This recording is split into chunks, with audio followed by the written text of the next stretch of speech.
കഴിഞ്ഞ വീഡിയോയിൽ ഞാൻ പറഞ്ഞിട്ടുണ്ടായിരുന്നു നൈലു ഹോസ്പിറ്റലിൽ അഡ്മിറ്റാണ്, ഇപ്പോൾ ഡിസ്ചാർജ് ആയി എന്നൊക്കെ. അപ്പോൾ ഇത് ഫ്രൈഡേ നൈറ്റാണ് നമ്മൾ അഡ്മിറ്റ് ആയത്.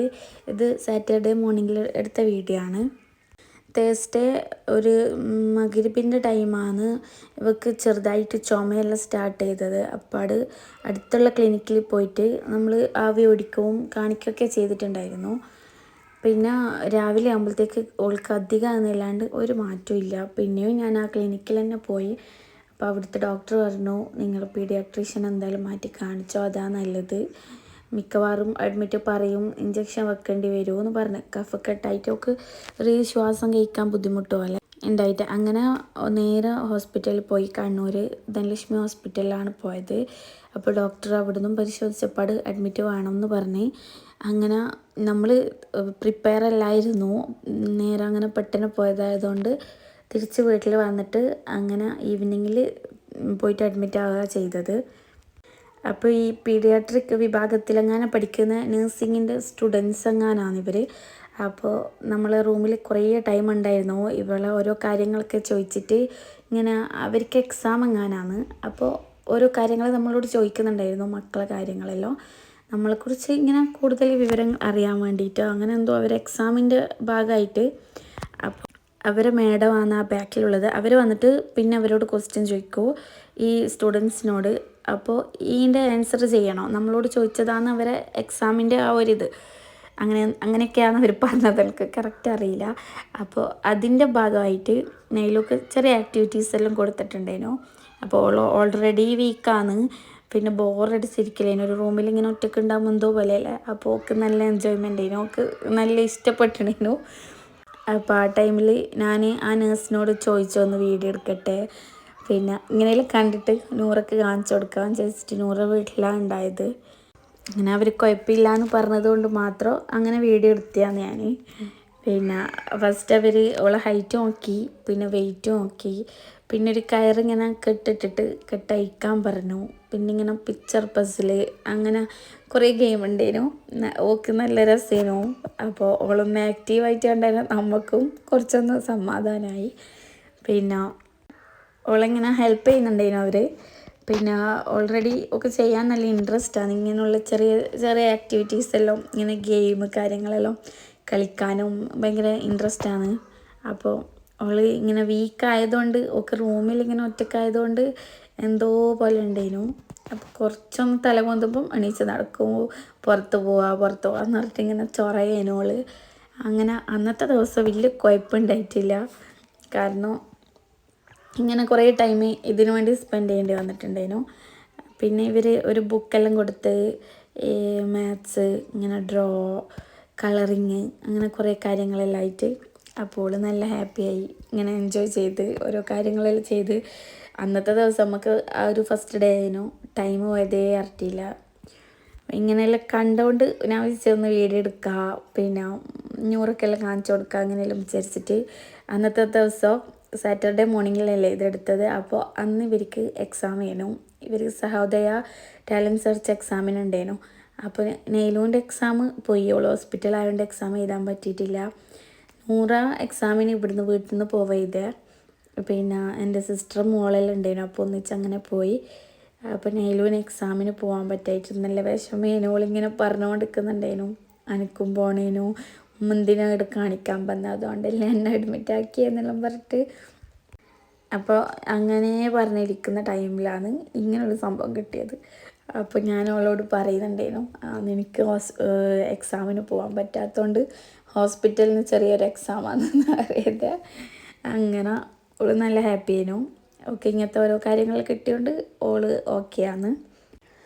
ഫസ്റ്റ് ഡേ നമ്മൾ ക്യാൻറ്റീനിൽ നിന്ന് ഫുഡ് അവർ റൂമിൽ വിളിച്ച് പറഞ്ഞാൽ റൂമിൽ കൊണ്ടുതരികയെല്ലാം ചെയ്യുന്നുണ്ടായിരുന്നു. എല്ലാ ഹോസ്പിറ്റലും ഇപ്പം അങ്ങനെ ഉണ്ട് തോന്നും, മുമ്പേ ഉണ്ട് തോന്നും, എനിക്കറിയില്ല. ഞാനങ്ങനെ ഹോസ്പിറ്റലിൽ അങ്ങനെ അഡ്മിറ്റൊന്നും അതിൽ കുറവാണ്. ഇപ്പോൾ മക്കൾസിനിങ്ങനെ ഇടയ്ക്കിടയ്ക്ക് പനി, കഫക്കെട്ട് കാര്യങ്ങളെല്ലാം ആയിട്ട് ഇങ്ങനെ ഹോസ്പിറ്റലിൽ പോക്കും വരുത്തവും ഇതന്നെയാണ്. പിന്നെ ഇതിപ്പോൾ കഫക്കെട്ടായിട്ട് ഒക്കെ ബ്ലഡിൽ ഇത് ESR എങ്ങാനും കുറച്ച് കൂടിപ്പോയി. പിന്നെ ചെസ്റ്റിൽ ഇതായി കഫ് കട്ടായിട്ട് ഇൻഫെക്ഷൻ പോലെ ആയിപ്പോയി. അങ്ങനെ എക്സ്റേ എടുത്ത് തരാം അങ്ങനെയാണ് ഉണ്ടായത്. അപ്പോൾ പിന്നെ ഇഞ്ചക്ഷനും ഉണ്ട്, ഓക്ക് മെഡിസിനും ഉണ്ട്. പിന്നെ ഫസ്റ്റ് ഒരു 4 നേരമായിട്ട് ഇങ്ങനെ ആവി പിടിക്കലും കാര്യങ്ങളെല്ലാം ഉണ്ട്.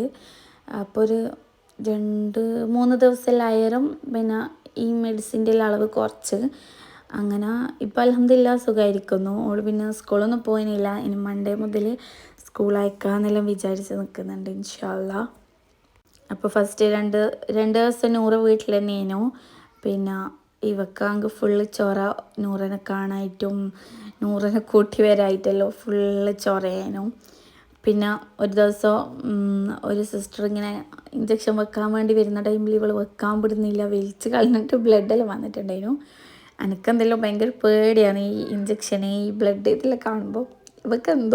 ഇവക്ക് മാത്രമല്ല നൂറക്കും ഇഞ്ചക്ഷന് ഒന്നും അത്ര വലിയ പേടിയില്ല. ഞാനൊന്നും നോക്കി തന്നെ ഇല്ല എൻ്റെ ഇഞ്ചക്ഷൻ വെക്കുന്ന ടൈം എന്തെങ്കിലും ബ്ലഡ് ടെസ്റ്റിനല്ലോ. അപ്പോൾ ആ ഭാഗത്തേക്കേ നോക്കലില്ല. ഇവർ രണ്ടാളും അത് നോക്കും. ഭയങ്കര ധൈര്യമാണ്. പിന്നെ ഞാനങ്ങനെ ഓവർ പേടിപ്പിക്കില്ല, എനിക്ക് ഓൾറെഡി പേടിയാണ്. അതുപോലെ ആണ്ടാവും വെച്ചിട്ട് എല്ലാവരും കുറച്ച് എന്താ പറയുക ധൈര്യമായിട്ടിരിക്കാനും കുറച്ച് ആക്റ്റീവായിട്ട് സ്മാർട്ടായിരിക്കണം എന്നിട്ട് ഞാൻ എന്തായാലും എനിക്കുള്ള പോലെ ഒരു പേടിയും കാര്യങ്ങളൊന്നും ഞാൻ ഇവർക്ക് ആ ഒരിത് ആക്കിയിട്ടില്ല. അവർക്ക് എല്ലാം ഞാൻ അവരുടേതായ രീതിയിൽ അങ്ങനെ വിടലുണ്ട്. ഇങ്ങനെ ഓവർ പേടി ഇതെല്ലാമായിട്ട് നടന്നാൽ ശരിയാവില്ലല്ലോ. പിന്നെ കണ്ടവൾ കളറടിക്കുന്നത് ഓക്ക് ഭയങ്കര ഇഷ്ടമാണ് കളറിങ്. എന്താ പറയുക, ഓക്ക് ഏറ്റവും ഫസ്റ്റ് എന്താ ഇഷ്ടമെന്ന് ചോദിച്ചാൽ ചിലപ്പോൾ കളറിങ് എങ്ങനെയാ പറയുക. ഒക്കെ ഓരോ കളേഴ്സ് അങ്ങനെ ഓരോ എന്തെല്ലോ ഇങ്ങനെ പറയുമോ, അത് വേണോ ഇത് വേണോ അങ്ങനെ ആക്കണം. ചിത്രം വരയ്ക്കൽ ഇപ്രാവശ്യം ഇവിടെ റഫ് നോട്ട് മൊത്തം ചിത്രം വരച്ച് തീർന്ന്. ഇതന്നെ പണി ഓക്ക് ചിത്രം വരയ്ക്കാൻ വേണ്ടിയിട്ട് ഇങ്ങനെ പേപ്പേഴ്സ് കളറ് ഓരോന്ന്. പിന്നെ ഓക്ക് ഭയങ്കര ഇൻട്രസ്റ്റ് ആയതുകൊണ്ട് ഞാനിങ്ങനെ വാങ്ങിക്കൊടുക്കലും ഉണ്ട്. ഓക്ക് എന്താ അറിയില്ല ഭയങ്കര ഇഷ്ടമാണ് കളറിങ്, ഇങ്ങനത്തെ ഓരോ ആക്ടിവിറ്റീസ് എല്ലാം ചെയ്യലും കാര്യങ്ങളെല്ലാം. എനിക്കാണെങ്കിൽ എന്തോ പാവം തോന്നില്ല ഇങ്ങനെ കൈയെല്ലാം കെട്ടിയിട്ട്. പക്ഷെ ഓക്ക് കുഴപ്പമില്ല, എനിക്കിങ്ങനെ പേടിയാ കൈ അനക്കല്ലേ എന്നിട്ടിങ്ങനെ പണ്ടെല്ലാം പറയുന്നതൊക്കെ ഇങ്ങനെ നീര് വരുമോ പിന്നെ മാറ്റി കുത്തേണ്ടി വരും ഇഞ്ചക്ഷൻ്റെ മറ്റേ ആ സംഭവം എല്ലാം കേട്ടിട്ട് എനിക്കെന്തെല്ലോ ടെൻഷനാണ്. പക്ഷെ ഓക്ക് അങ്ങനത്തെ വലിയ പേടിയൊന്നുമില്ല. അവളിങ്ങനെ അനക്കി കളിക്കുകയെല്ലാം ചെയ്യുന്നുണ്ടായിരുന്നു. അപ്പം ഞാൻ പറയുന്നുണ്ടായിരുന്നു ഞാനാണെങ്കിൽ അനക്കേ ചെയ്യില്ല എന്ന്. ഞാൻ ഇവളെ കാണിച്ചത് ധനലക്ഷ്മി ഹോസ്പിറ്റലിലെ കുട്ടികളുടെ ഡോക്ടറില്ലേ പ്രശാന്ത്, ആ ഡോക്ടറെ കാണിച്ചത്. നല്ലൊരു ഡോക്ടറേനു. ഞാൻ ഫസ്റ്റ് ടൈമാണ് ആ ഒരു ഡോക്ടറെ കാണിക്കുന്നത്. നല്ല എന്താ പറയുക നല്ലൊരു സ്വഭാവം, എല്ലാ കാര്യങ്ങളും ഇങ്ങനെ ഓപ്പണായിട്ട് പറയുന്നെല്ലാം ഉണ്ടായിരുന്നു. പിന്നെ ഇവളെ നോക്കിയ നേഴ്സിനെല്ലാം കുറിച്ച് പറയുകയാണെങ്കിൽ നല്ലൊരു സ്വഭാവമേനു, നല്ല കെയറിങ്ങേനു. മോള് ചില ടൈമിൽ ഉറങ്ങിപ്പോയിട്ട് ഇഞ്ചക്ഷൻ വെക്കുന്ന ടൈം ഇങ്ങനെ വലിക്കലും ചെയ്യുന്നുണ്ടായിരുന്നു. അപ്പോൾ അവരിങ്ങനെ സോപ്പിട്ട് മെല്ലന എന്താ പറയുക കുറച്ച് കെയർ ആക്കിയിട്ടല്ല ഓളെ ട്രീറ്റ് ചെയ്തത്. പിന്നെ ഞാൻ പറഞ്ഞല്ലോ നൂറില്ലായിട്ട് ഭയങ്കര സങ്കടേനു നോക്ക്. അപ്പോൾ ഭയങ്കര എന്താണെന്നറിയില്ല ഭയങ്കര വാശിയോ ദേഷ്യമല്ലോ എന്തെല്ലോ പോലത്തെ ഒരു സ്വഭാവമേനു. ഞാനങ്ങനെ അവളെ കണ്ടിട്ടേ ഇല്ല, അങ്ങനത്തെ ഒരു സ്വഭാവമേനു ഉണ്ടായത് ഹോസ്പിറ്റലിൽ നിന്ന്. പിന്നെ വീട്ടിൽ വന്നേരം ഓക്കെ ആയി. അപ്പോൾ ആ ടൈമിലും അവർ ഭയങ്കര സോപ്പിട്ട് കുറേ അവളെ സമാധാനിപ്പിച്ചിട്ടല്ലാന്ന് ഇങ്ങനെ ഓരോ ആവി പിടിക്കാൻ വരുമ്പോഴായാലും മരുന്ന് കൊടുക്കാൻ വരുമ്പോഴായാലും ഇഞ്ചക്ഷൻ്റെ ടൈം എല്ലാം നല്ല കെയറിങ് ആയിരുന്നു. പിന്നെ നല്ല നീറ്റ് ഉണ്ടായിരുന്നു ഹോസ്പിറ്റൽ. നമുക്ക് കിട്ടിയ റൂമെല്ലാം നല്ല നീറ്റ് ഉണ്ടായിരുന്നു, ബാത്റൂമും എല്ലാം നല്ല നീറ്റെല്ലാം ഉണ്ടായിരുന്നു. അങ്ങനെ പിറ്റേ ദിവസം നമ്മൾ നൂറിനെ കൂട്ടി വരരുത് അന്നേരം പിന്നെ ഓൾ ഓക്കെ ആയത്. പിന്നെ ഓളെ പേര് എഴുതി വെച്ചത് കാണിച്ചു കൊടുക്കാനെല്ലാം പോയതേനു.